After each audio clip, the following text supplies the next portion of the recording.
Boa tarde, uma excelente tarde de segunda-feira, que esse seja um máximo do nosso início de semana.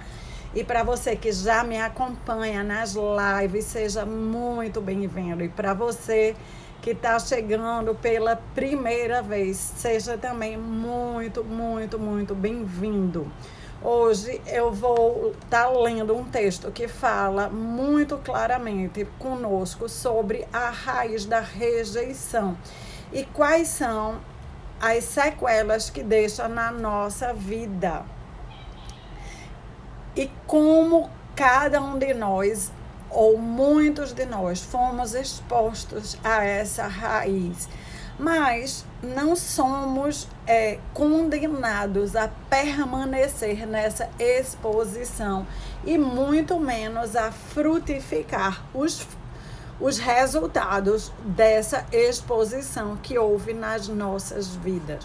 Então eu convido você agora, nesse minuto, para estar enviando aí, este aviãozinho para pessoas conhecidas suas, pessoas que podem estar simplesmente nesse momento precisando de ouvir uma palavra de esperança, uma palavra que implante em seus corações a ativação do amor e da aceitação, porque nós fomos feitos para sermos amados e aceitos, e crescer num ambiente de amor e de aceitação nos faz livres, pessoas criativas e pessoas que prosperam.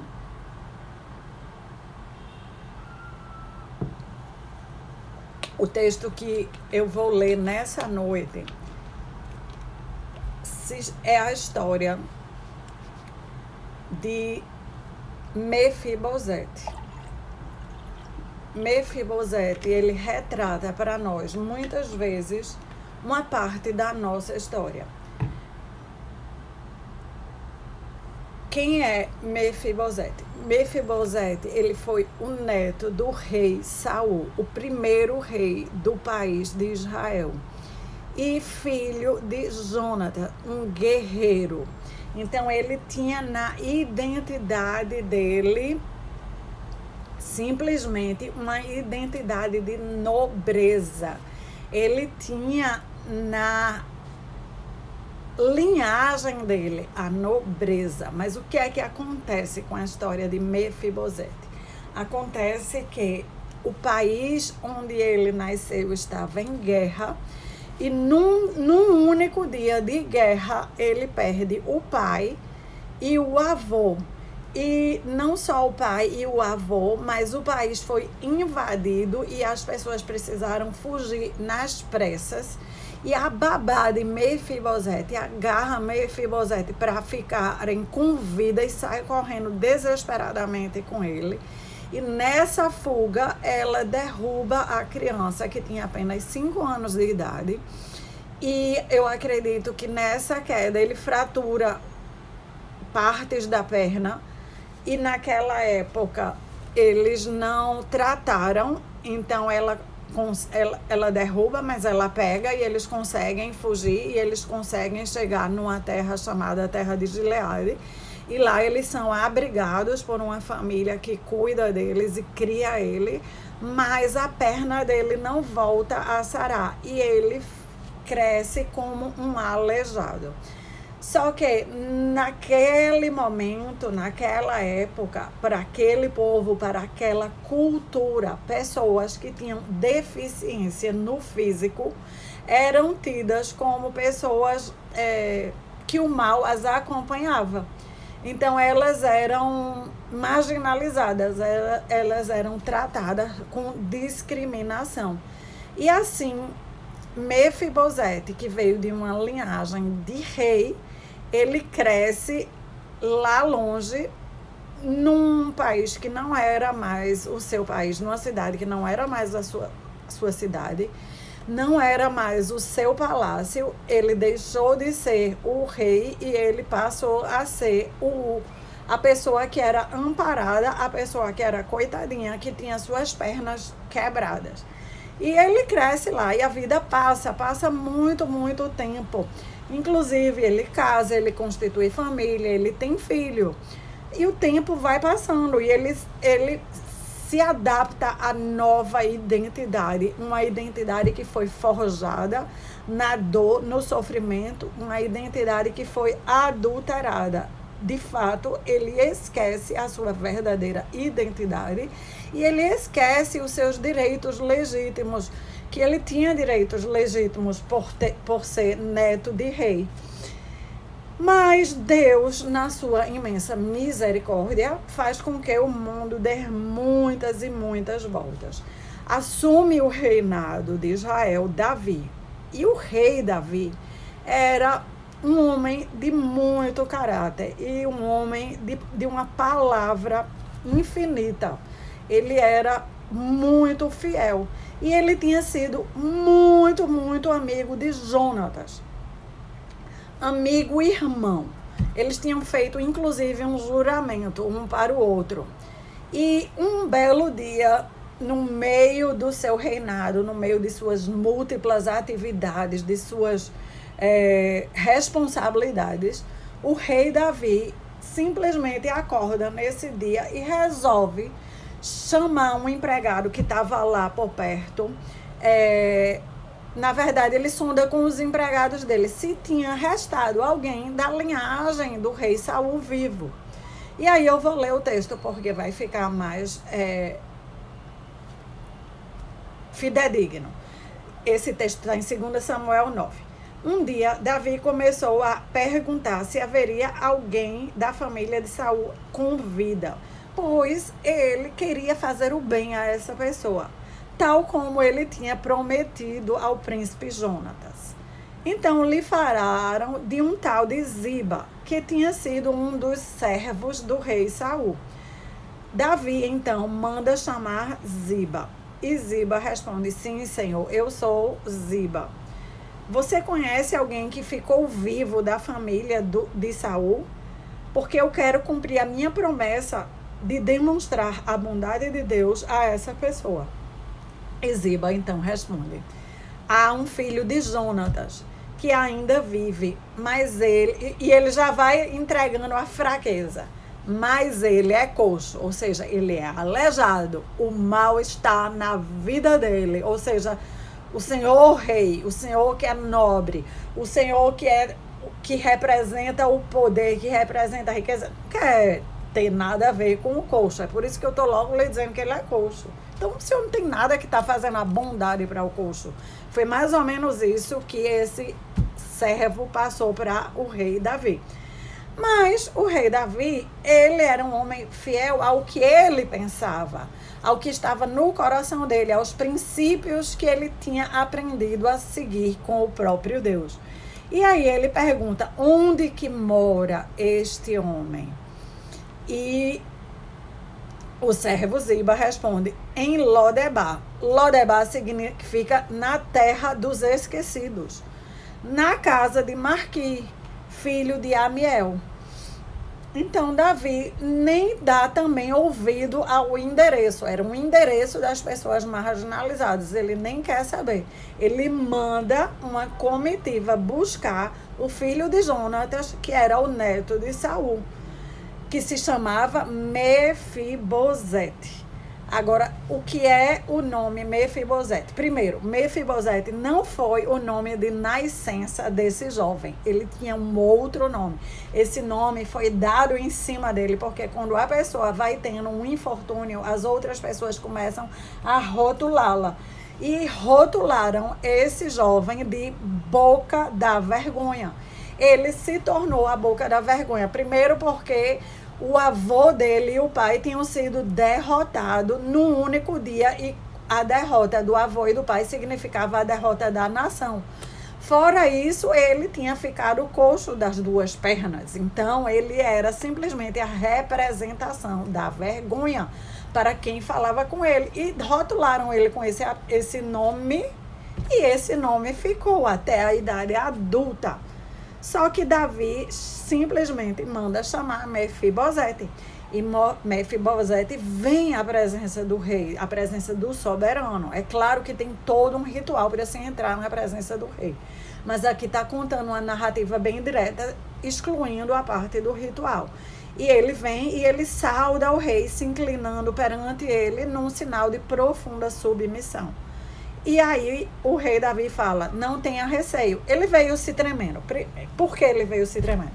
Porque naquela época, nos reinados vizinhos, nos outros países, quando um novo rei assumia o trono, ele simplesmente mandava eliminar toda a linhagem do antigo rei, porque aquela linhagem podia um dia se enfurecer e, num ato de vingança, querer eliminar o atual rei. Então, para que não corresse esse risco, eles mandavam eliminar todas as pessoas que eram da linhagem do antigo governante, do antigo soberano.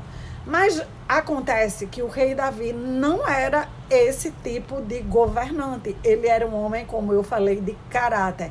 O caráter dele tinha sido moldado, forjado pelo próprio Deus. Ele tinha aprendido fidelidade e a servir em cima de princípios e valores com o próprio Deus.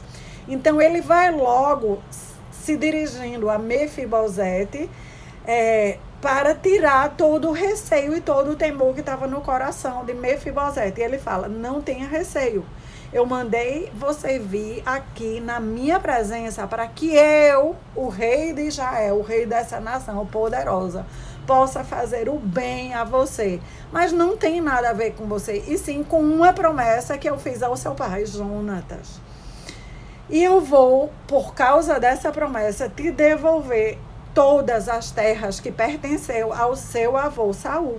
E você não vai mais viver naquela terra lá de Lodebar, ele nem fala o nome.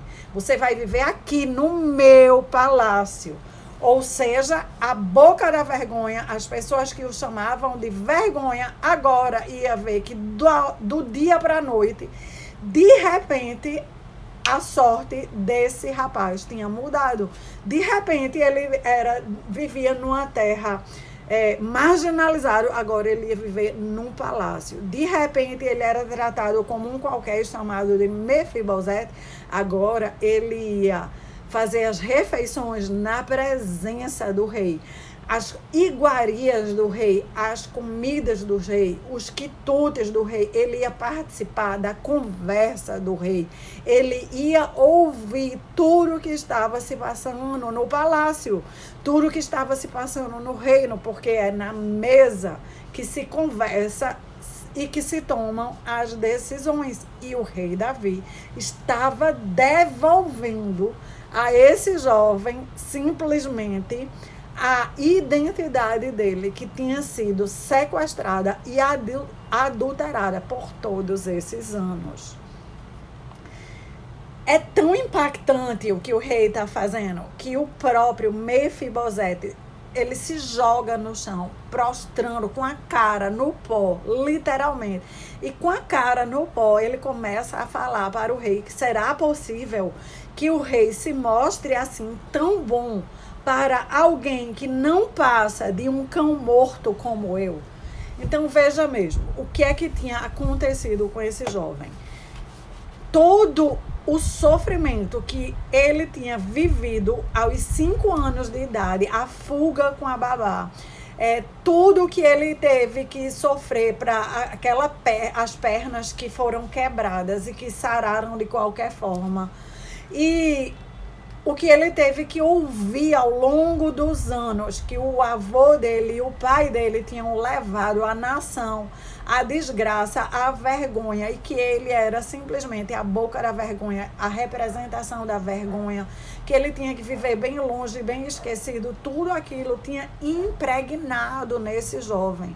E ele parou de se ver como Deus o via, e ele começou a se ver como as pessoas o viam. Toda aquela rejeição que entrava através dos comentários, através dos olhares, através das brincadeiras sem graças que hoje nós chamamos dos bullying, aquilo foi entrando na alma de Mefibosete.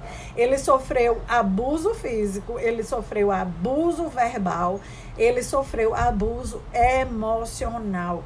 Esses abusos vieram junto com a vergonha, com a culpa, fizeram ele encapsular uma culpa que não era dele, porque a responsabilidade do reino realmente era do avô e do pai, mas não dele, que era apenas uma criança de 5 anos de idade.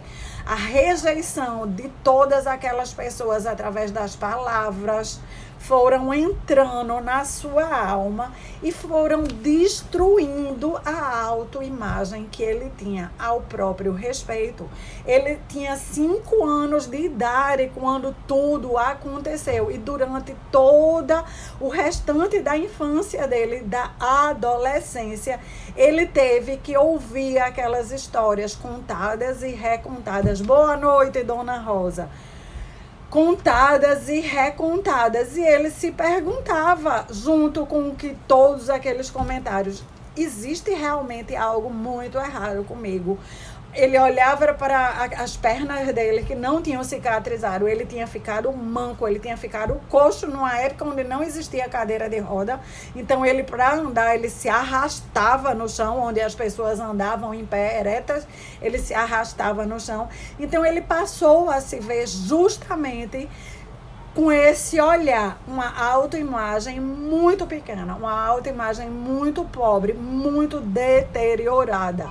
O que é que aconteceu? As raízes das palavras das pessoas foram entrando na sua mente, tomando conta das suas crenças, a sua credibilidade nele mesmo, na sua própria sorte, em quem ele era, na sua identidade, foi indo por água abaixo. Ele cresceu acreditando que ele era a escória e que o que sobrasse para ele já era de bom favor, que ele cresceu por causa do que foi acolhido pela outra família, ou seja, ele cresceu debaixo do favor de uma família. Ele não se achava merecedor.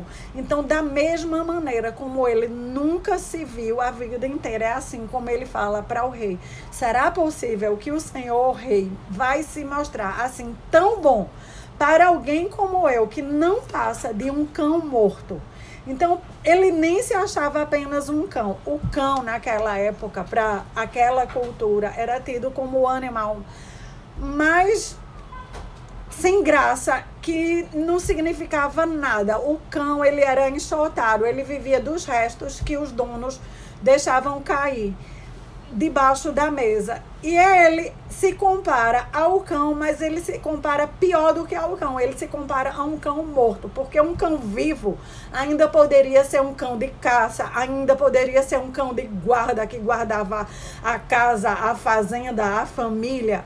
Um cão de caça que caçava para o seu dono, mas ele era um cão morto, ou seja, um cão que não fazia nada para quem quer que o estivesse acolhendo. Ele não tinha nada para oferecer, e é assim que ele se vê, e é assim que ele, com toda a sinceridade, se joga no chão e fala para o rei.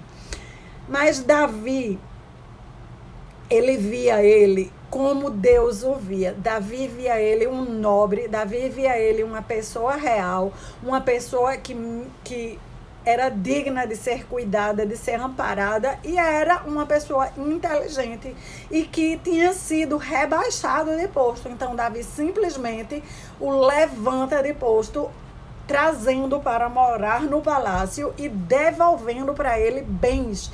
E não apenas os bens, para a maior surpresa do servo, Davi faz aquele servo que durante anos tinha vivido como simplesmente um verdadeiro dono de terras, voltar a ser o que ele era antes, servo. Então Davi mandou chamar o servo de Saul, Ziba, e fala para ele: eu agora dei para o neto do teu senhor tudo o que pertencia para Saul e para sua família.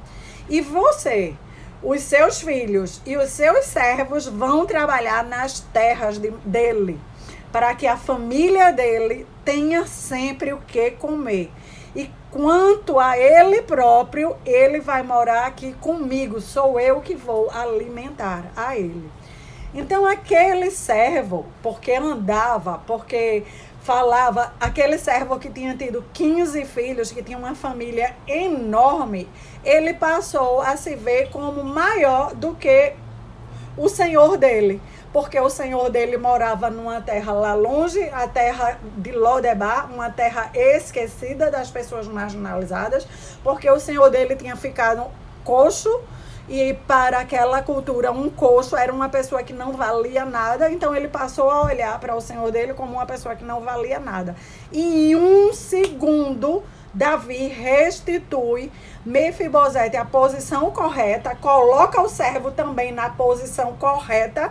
O servo se via aqui e via Mefibosete aqui. Davi faz assim, Mefibosete vai para o seu lugar e você que é servo, venha para o seu lugar. Você é importante como você é, mas você é o servo dele, que é seu senhor por herança. E você, os seus filhos e os seus servos vão servir a família dele, para que ninguém da família dele passe fome. Significava que Davi já tinha sondado e tinha entendido, certo? Já tinha sondado e tinha entendido que pessoas da família de Mefibosete estavam passando fome.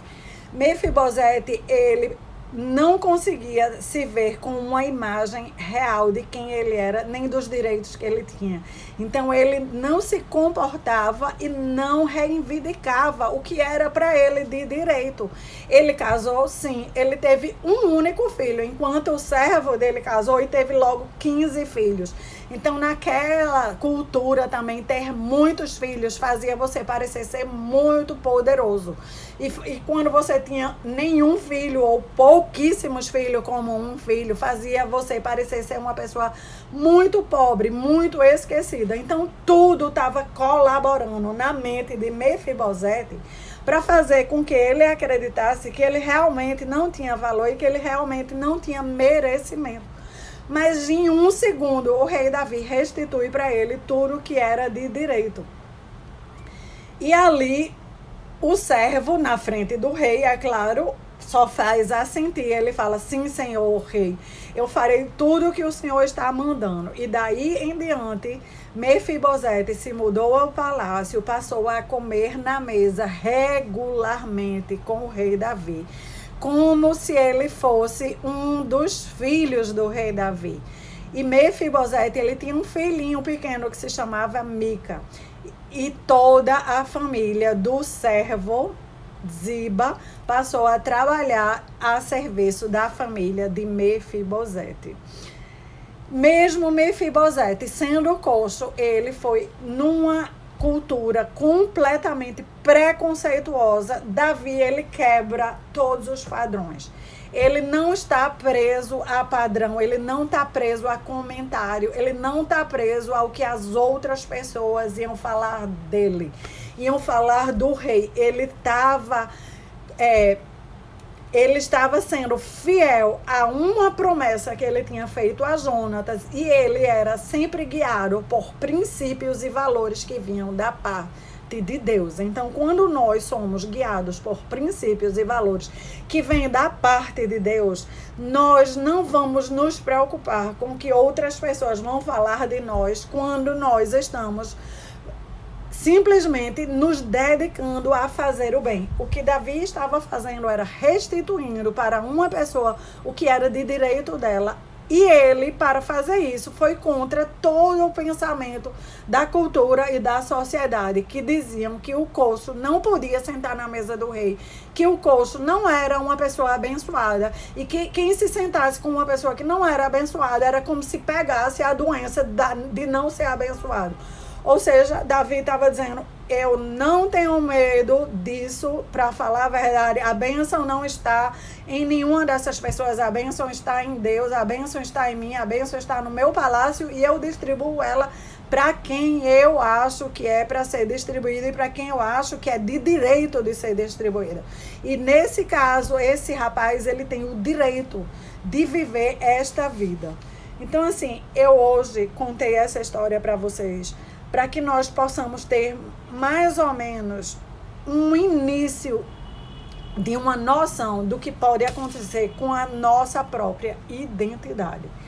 Nós fomos criadas pelo próprio Deus, que é o dono do universo, o dono de todo o ouro, de toda a prata. Num palácio, nós fomos projetadas.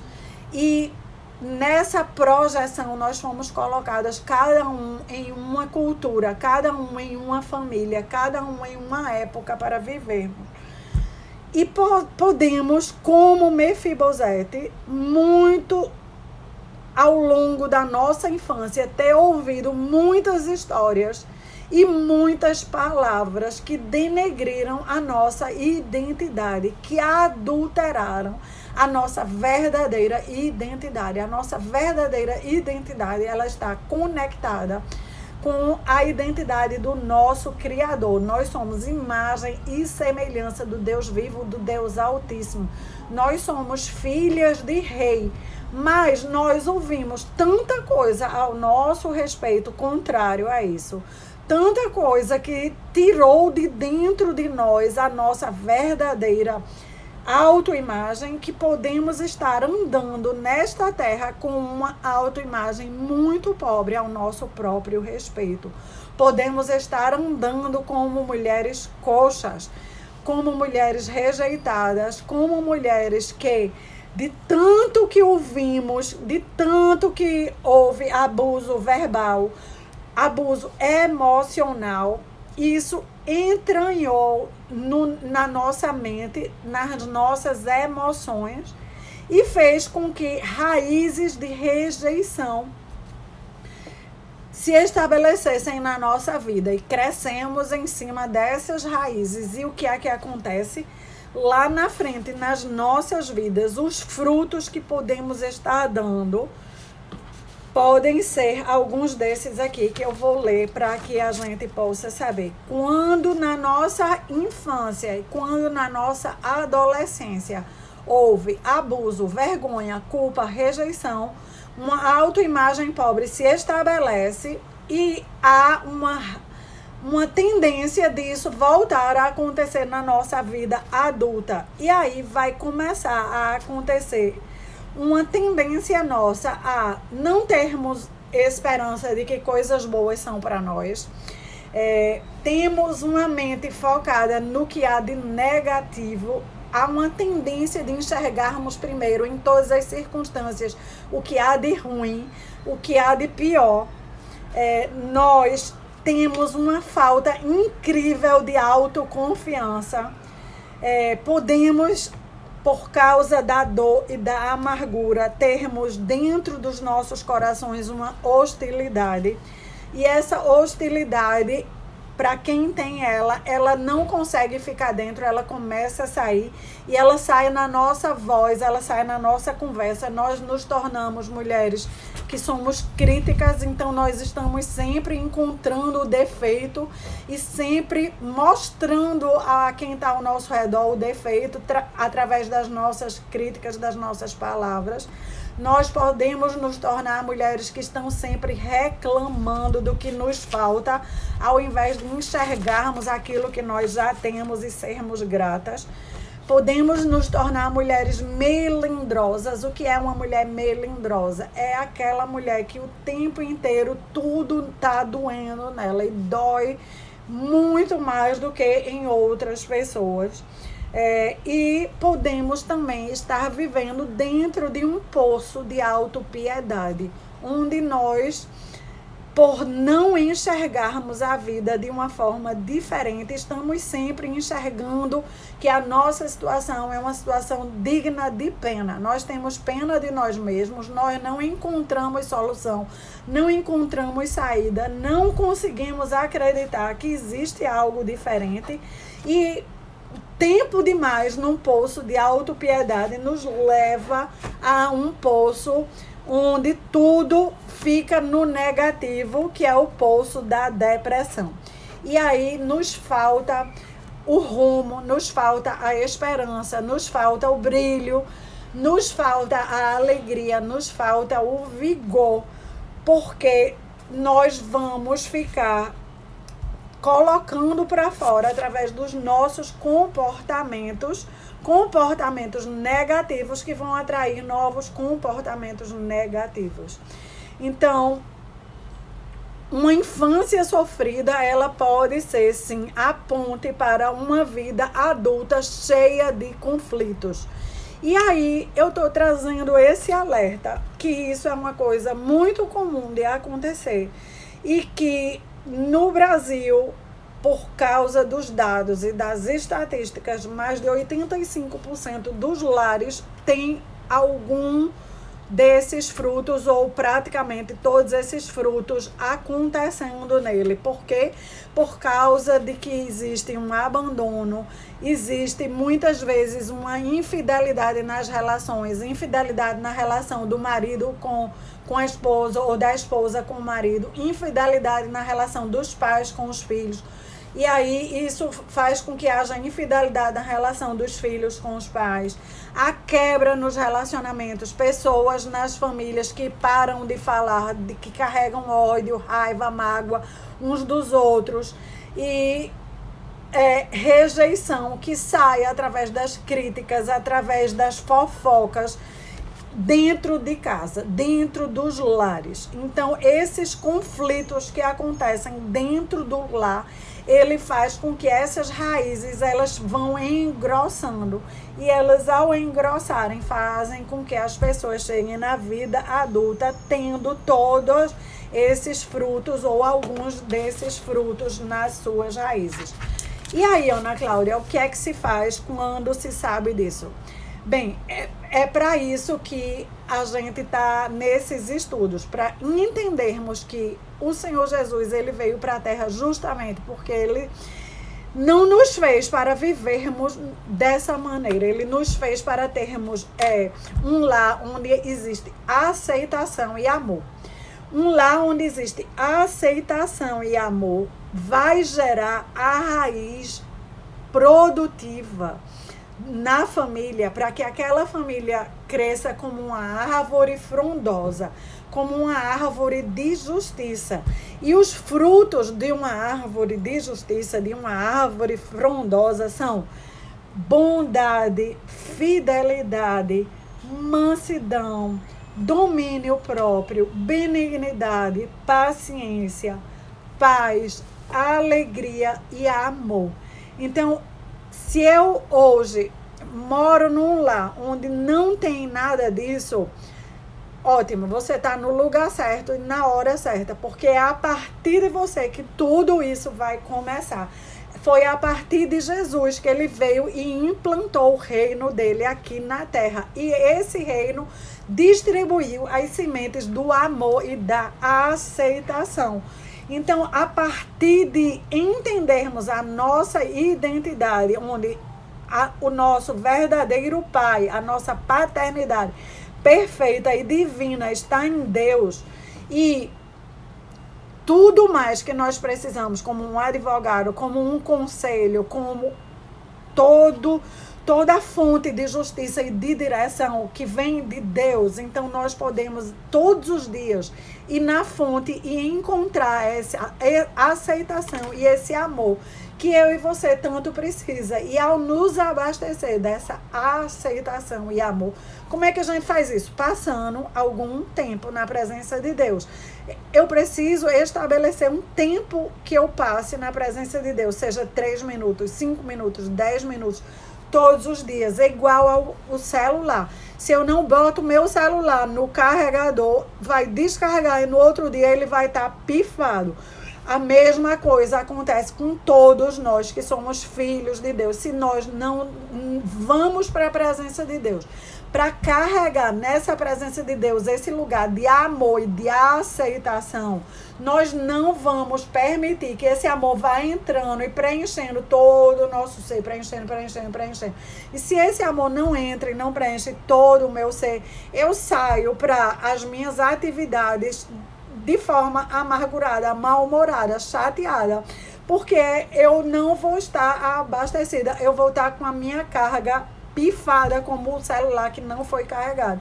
Então eu preciso aprender que existe um colo de amor e de aceitação, onde todos os dias eu posso ir, eu devo ir a esse colo, me renovar, me abastecer, derramar ali as minhas dúvidas, os meus anseios, os meus medos, as minhas angústias, e encontrar ali a certeza que eu estou sendo ouvida, que eu estou sendo amparada e que providências da parte de Deus estão sendo tomadas. Quando eu tenho essa certeza e quando eu passo a viver dessa forma, boa noite, Lorena, boa noite, Luana, sejam bem-vindas.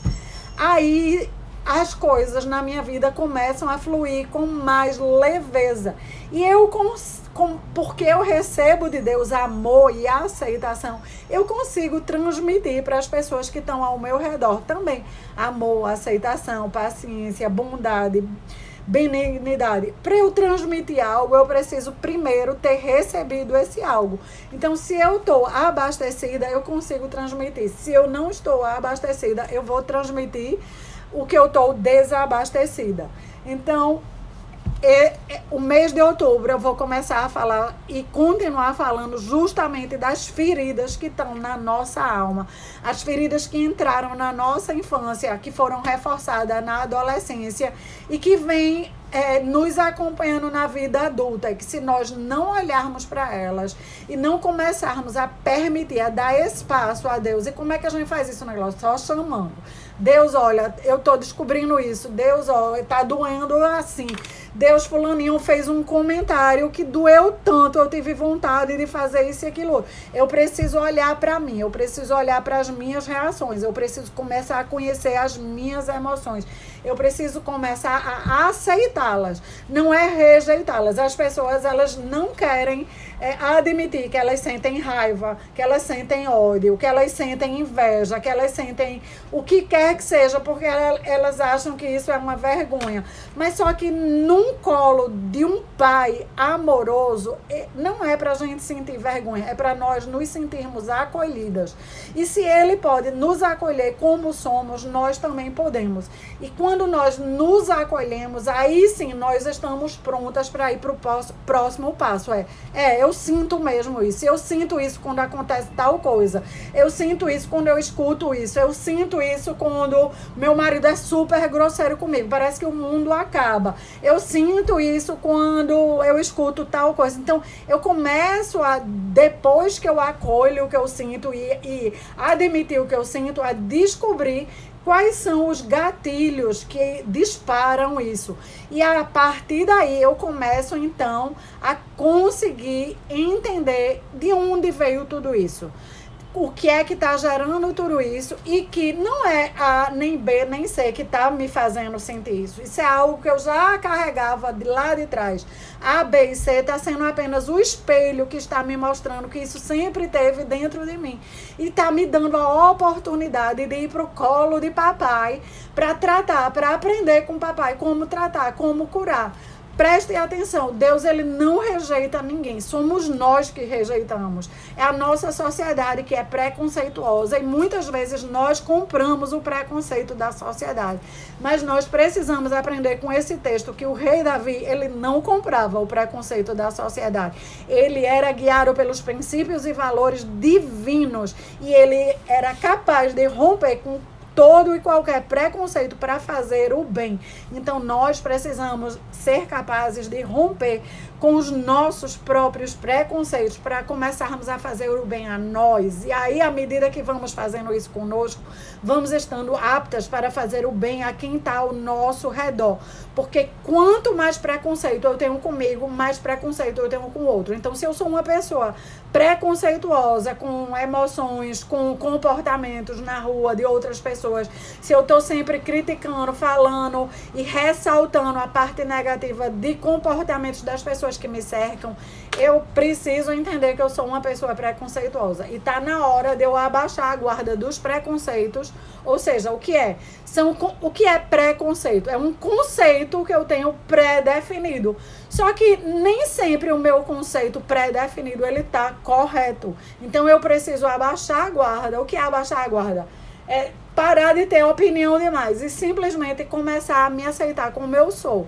E a partir de me aceitar como eu sou, começar a fazer perguntas. Por que isso dói tanto? Por que eu reajo assim? Por que eu sinto tanta raiva? Por que eu sinto tanta mágoa? Por que eu fofoco? Por que eu falo mal do comportamento de fulano quando 2 dias depois eu vou e faço bem pior? Porque eu olho tanto para o comportamento dos outros e olho tão pouco para o meu próprio comportamento. Então eu começo a fazer perguntas, mas não são perguntas para me criticar nem para bater em mim, e sim para me conhecer cada vez melhor, para me levar para esse lugar de que sempre é um lugar de amor e aceitação.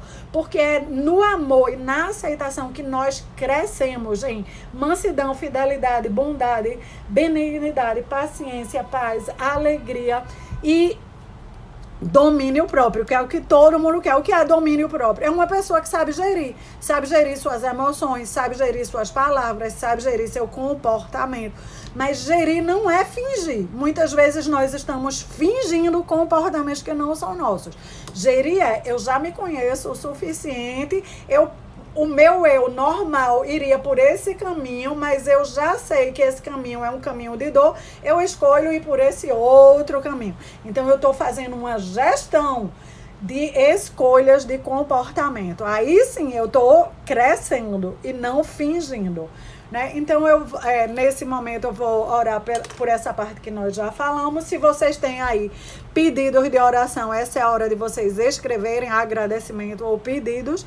E lembrando de que vamos estar o mês falando sobre as feridas da alma. E se você conhece pessoas que estão precisando, para falar a verdade, todas as pessoas que você conhece, elas precisam ouvir sobre esse tema, porque as pessoas, elas precisam começar a entender as feridas que estão dentro dela, e a partir dessa compreensão, dessa consciência, dá espaço para que essas feridas sarem e elas possam crescer. Então, querido e amado Deus, nós te louvamos e bendizemos ao teu nome. Senhor, tu nos fizesse a tua imagem e semelhança, mas de alguma maneira nós ouvimos tanta coisa contrária à nossa verdadeira identidade.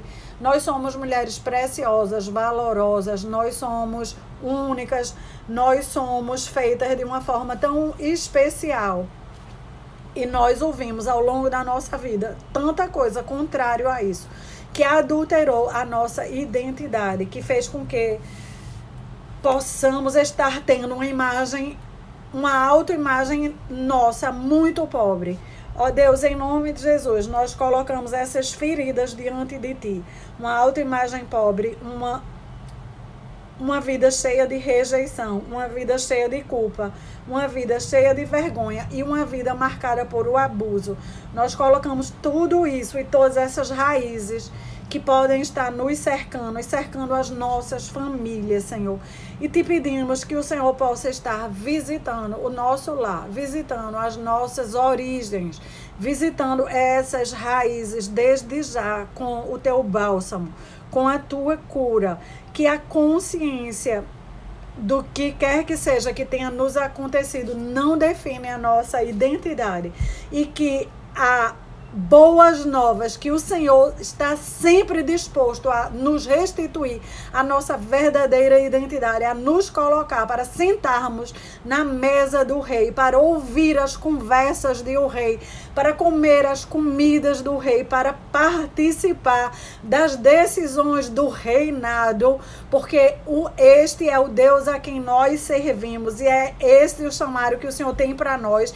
O Senhor nos restitui o governo, o Senhor nos restitui os bens, o Senhor nos restitui a dignidade, o Senhor nos restitui o nosso local de honra, e o Senhor nos restitui aquilo que nos foi confiscado de forma ilegítima, de forma abusiva. O Senhor restitui a cada um, Senhor, de nós e as nossas famílias. E é isso que nós já começamos colocando diante do Senhor. Visita-nos, Senhor, e vê tudo aquilo que nós estamos aqui diante de Ti representando. Nós representamos a bandeira da nossa casa, do nosso lar, e tudo que nos foi tirado de forma ilegítima, de forma até legítima, Nós queremos a restituição, que o Senhor possa nos ajudar a nos vermos, Senhor, como realmente nós somos, a tua imagem e semelhança, pessoas feitas para reinar e governar. Que o Senhor nos levante a autoestima. Que o Senhor nos levante ao lugar que o Senhor tem para nós. Que o Senhor vá nos curando, nos envolvendo nesse amor e nessa aceitação. Que nessa noite aqui, cada uma se sinta muito amada, muito querida, muito aceita do jeito que é. E que, baseado nisso, que dia a dia estabeleça um tempo para continuar recebendo esse amor e essa aceitação. Não mais a crítica, não mais a podação, mas o amor e a aceitação para se conhecer e crescer e florescer para sermos tudo aquilo que o Senhor nos fez para ser. Em nome de Jesus. Vamos lá. Dona Rosa, quero agradecer pela cura de Luciano. Uau! Ele parou a medicação e graças a Deus a urticária não apareceu mais. Nossa, vamos agradecer sim.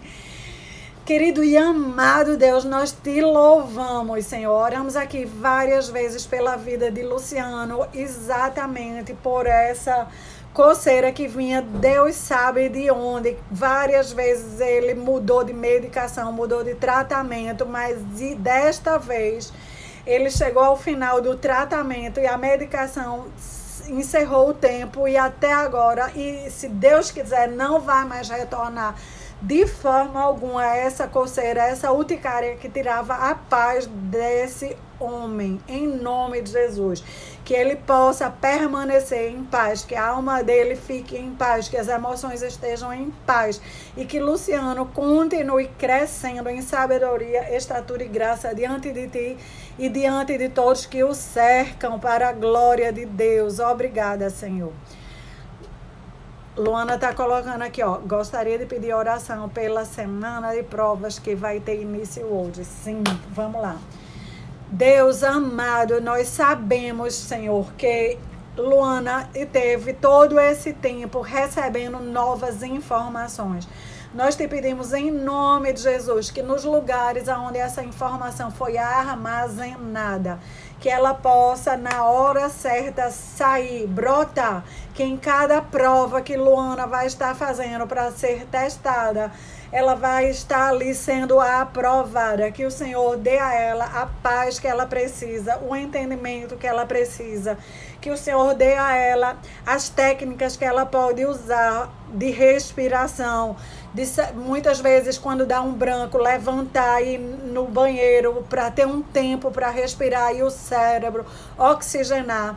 Dê as técnicas que ela precisa para manter as emoções em paz e para que ela estude exatamente aquilo que vai cair na prova. Ó Deus, em nome de Jesus, para essa prova de hoje, que o Senhor a abençoe. E para todas as demais provas, que ela possa fazer a revisão em cima exatamente do que o Senhor já sabe que os professores estão pedindo e perguntando em cada prova que já está lá prontinha. Abençoa e que ela volte aqui para nos contar como foi essa semana de provas, em nome de Jesus. Vamos lá, Lorena, quero pedir para Deus confortar os corações da minha tia Rosinha e das minhas primas Renata e Catarina. A cadelinha delas faleceu e elas estão destroçadas, sim. Vamos orar, porque eu imagino. Ai, meu Deus. Querido e amado Deus, o Senhor sabe que nenhum de nós não acordamos para perder. E nós não reagimos bem às nossas perdas. Então, nós colocamos aí, Senhor, todo esse tempo de amor que essa cadela deu para Renata, para Catarina e para a tia Rosinha. Ó Deus, nós te agradecemos, Senhor, porque esses animais, eles realmente sabem como ocupar cada espaço da casa e cada espaço do nosso coração. E eles preenchem de uma forma incrível. E quando eles retornam para a eternidade, deixa um vazio enorme em nossos corações.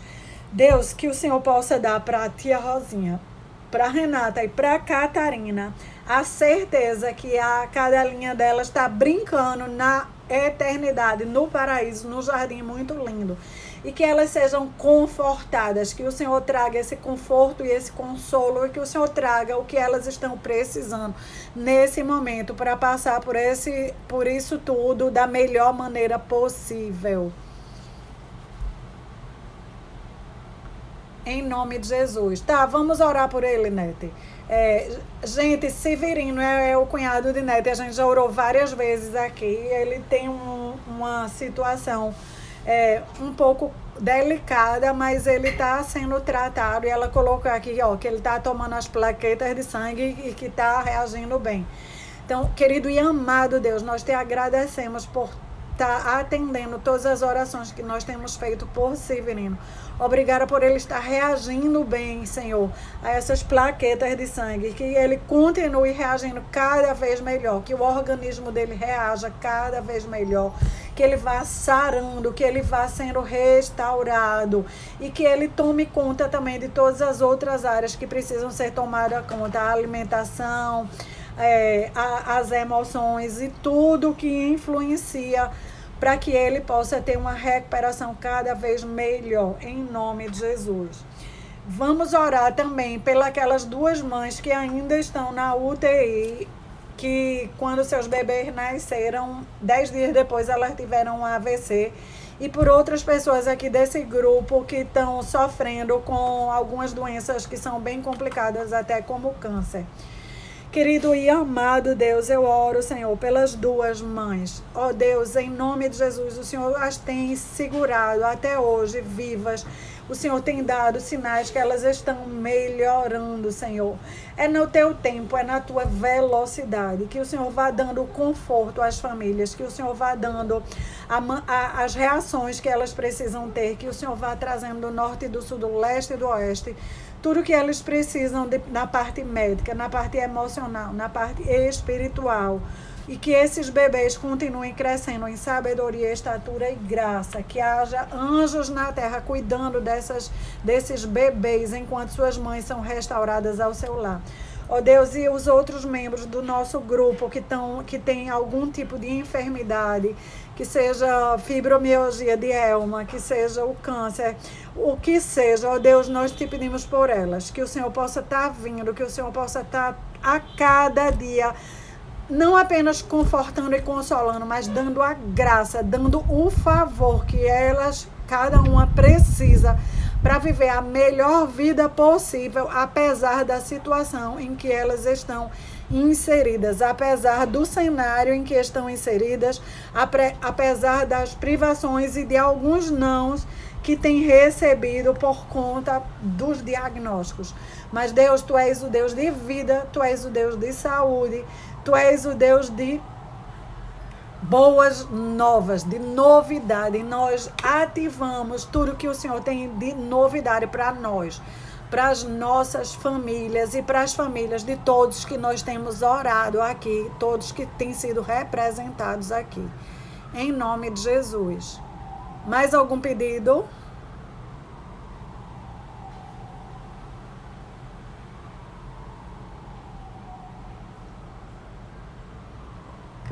Tá, vou entender que não. Então, querido e amado Deus, nós te louvamos e te benzemos por mais essa live. Nós te louvamos e benzemos pela tua presença, pela tua palavra que é poderosa, que ativa, que traz vida, que traz vigor, que traz esperança. Que o Senhor nos encha de esperança para esse mês de outubro.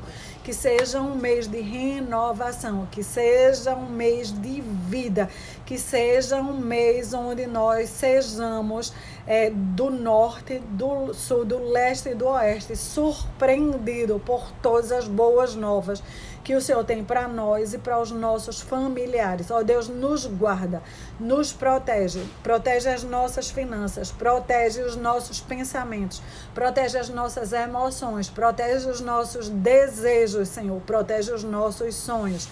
Em nome de Jesus, e mais uma vez, restaura a nossa identidade, nos ajuda a vivermos em aceitação e amor, a criarmos um lar de aceitação e de amor, e que possamos a cada vez mais entendermos e vivermos tudo aquilo que o Senhor nos fez para vivermos. Em nome de Jesus e até quarta-feira, minhas amigas.